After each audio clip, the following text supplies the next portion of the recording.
Šiame video sužinosi, kaip iškepti puriausią pasaulyje biskvitą. Baltymus atskirk nuo trynių ir išplak su cukrumi iki standžių putų.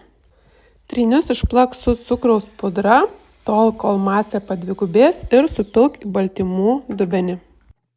Šią tešlą geriausia maišyti su rankine šluotele. Maišant masė nesukrenta ir net sijojant miltus, tešlos apimtis beveik nesumažėja.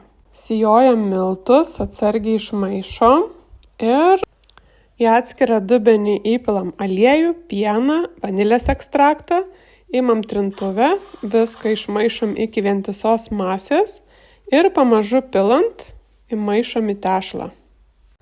Kai išmaišysi tešlą iki vientisos masės, įjunk orkaitę 170 laipsnių temperatūra, viršus apačia.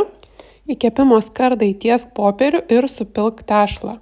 Kepti reikia apie 20-30 minučių priklausomai nuo tavo orkaitės savybių. Iškepusi biskvitą padėk ant grotelių ir palik atvėsti. Visą gaminimo eigą ir pilną receptą rasi puslapyje maistasantstalo.lt.